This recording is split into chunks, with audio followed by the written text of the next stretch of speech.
Fahatingana izay angamba aloha voalohany aloha dia miarahaba an'ireo mpikambana vaovao amin'ny voalohany amin'ny sanany fifidianana miarahaba ny izay mianaka mifidy amin'ireo rafitra rehetra izay ananany ka tafida soamantsara ho isan'ny mpikambana ireo amin'ny voalohany amin'ny sanany fifidianana ary dia mirary koa raha mirary zareo mba neo alasa amin'izany etsy izay antsoroany izany.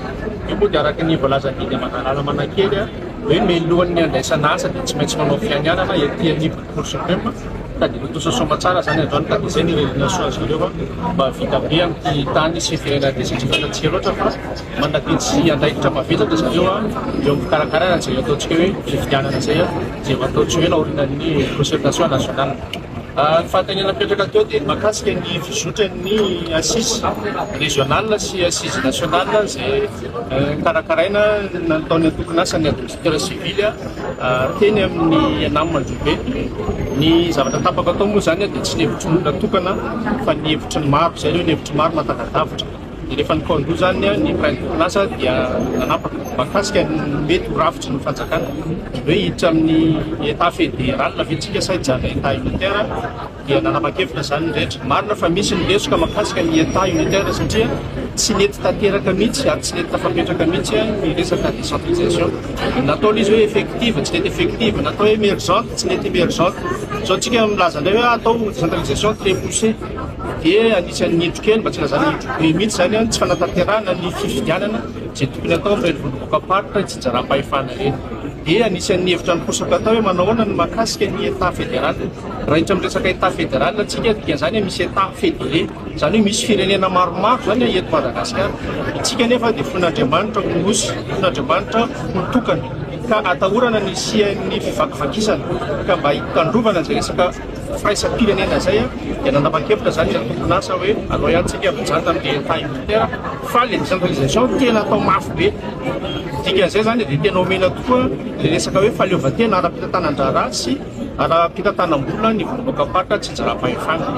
Ny filohan'ny fanavaozana moa amin'izao fotoana izao dia efa miezaka ny hoe akarina hatrany amin'ny 420 isan-jato izay fahaleovantena ara-pitantanam-bola ny volom-bokaparitra tsy jara-pahefana izay dia tsy onona amin'izay tsika fa ny tanjona dia nihoatran'izay izany hoe hatrany amin'ny 30-40% ny budget général de l'État no alefa makany amin'ny volom-bokaparitra tsy jara-pahefana.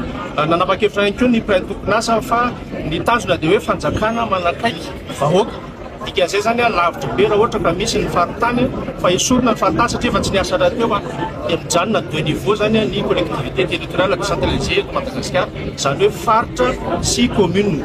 Raha ohatra ka ilaina dia afaka ampitomboina ny isan'ny faritra fa tsy voatery mijanona amin'ny efatra ambin'ny folo tsika arakarak'izay tapaka mandritra ny concertation nationale. Ny commune ihany koa dia afaka ampitomboina satria be da be ny tanàna no efa ngeza sy mivelatra. Dia raha mitombo ny isan'ny commune dia mazava loatra fa ampitomboina mifanaraka amin'izay ihany koa zany ny district satria à chaque niveau de décentralisation tsy maintsy misy niveau na déconcentration. Ampitomboina ny isan'ny district dia mety hipetraka ny fanontaniana manao mahakasika ny fokotany. Ny fokotany tompoko dia alao hijanona ho subdivision administrative de base satria izy no anatanteraka ny politika ankapobeny fanjakana. Izy zany ny rafitra farany akaiky indrindra ny vahoaka. Dikan'izay alao ihany fidina eny anivon'ny fokotany, fidin'ny fokon'olona fa tendreny so tena fanjakana zany hoe ny lehibe district. Fa raha ohatra ka tapaka mandritra ny concertation nationale moa fa hoe atao volom-bokaparitra tsy jara-pahefana ny fokotany. Dikan'izay zany dia tokony misy rafitra hafa indray eo ambaniny. Mety ataontsika hoe secteur, mety ataontsika hoe carreau, mety ataontsika hoe parcelle, village, hameau arakarak'izay mety ataontsika azy kanefa ny fahatena mipetraka dia hoe ho zakatsika ve izay zavatra izay. Anana ny teti-bola ao amin'izany ve ny fitondram-panjakana satria zao raha nisy fokotany manodidina ny roana latsaka kely efa misy ny ataontsika arrêté impayé sandraka izany fa hoe mbola asiana rafitra hafa eo ambaniny izany hoe mety fokotany indray mety misy carreau na secteur maromaro tsy ho vita zavatra izay. Fa ny zavatra tokony hirosoana zany zao ary faran'izay maika dia ny famoronana fokotany satria ny tanjona dia hoe fanjakana manakaiky vahoaka. Efa ho 20 taona latsaka zao no tsy nisiana famorona fokotany intsony teto Madagasikara dia tokony hirosoana zay faran'izay malaky. Ny fanaovana karamanitsy fokotany sy ny lefiny dia tokony hiverina amin'ny taloha atao lista état émargé izany hoe vola omena mivantana fa tsy alefa ntsony amin'ny telefôna satria hitantsika fa zay ny teraka fahasaroatana amin'izao fotoana izao.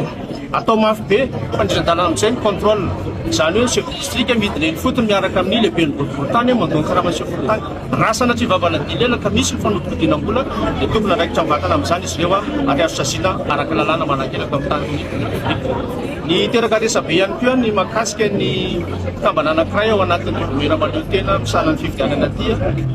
Eto aza dia teteny amintsika satria pray tokony asan'ny tena maha-président ny SNAD syndicat national des agriculteurs civils no tenenako aoka tsy ho tsaraina amin'ny foniny boky avelao le olona hiasa. Ny rafitra misy azy dia ny fiarahamonim-pirenena no nifidy ny olona io amin'ny toerana izay misy azy ankehitriny.